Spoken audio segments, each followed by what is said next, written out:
Hey, how's it going? Welcome to the console convo and another squad guide. In the last video, the beginner's guide, we covered all the basics including how to shoot your gun. In this video we'll cover the basics of how to actually spot targets to shoot at. This is a massive part of the game and includes topics like game dynamics and positioning, but in this video we're just going to introduce the fundamentals. One aspect I can skip through quickly is improving visibility by adjusting graphics setting, because I've already made a showcase video. Click the card link above if you're interested. It only has about 30 seconds of useful information in it, but there's not much more to it.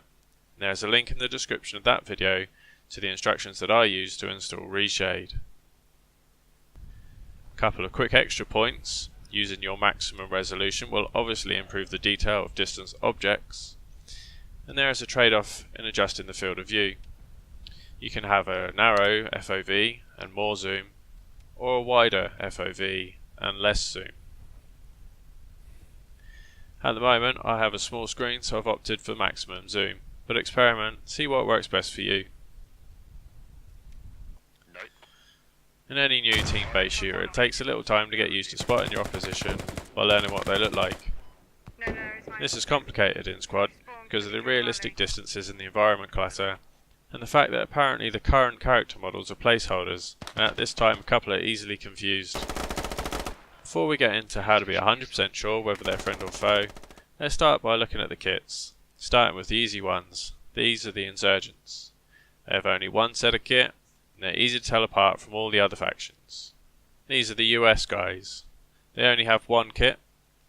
It's easy to tell them apart from all the other factions except on desert levels against these guys, the Russians. If we put the two side by side, personally I'd tell the difference because to my eyes the Russian kit has a bit of a pink tint to it. You can also see there's quite a difference in their helmets, and for some reason the Americans always seem to be wearing sunglasses. The Russians have this second kit on forest levels. These guys can be easily confused with the irregular militia faction. I personally tell the difference by the fact that most of the militants aren't wearing helmets, and one that is has a distinctive white line on it. These are the two that I find the hardest to tell apart.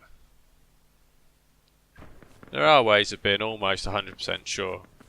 The first is by placing your crosshair on them so that their names pop up.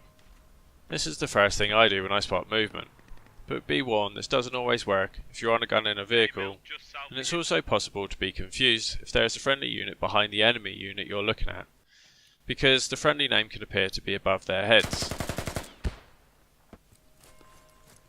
The other way to be sure is by checking your map to see if there are friendlies in the direction you're looking. This is slow, of course. The lack of easy certainty can be frustrating for new players, and let me reassure you, this is something that becomes much easier with a little practice. Having talked about what the opposition looks like, just before we close I want to quickly touch on the subject of what they sound like. To locate opposition players is obviously the sound of footsteps, which can give their position away. There's also quite a difference between the sound of the US M4 rifle and the AKs of the other factions.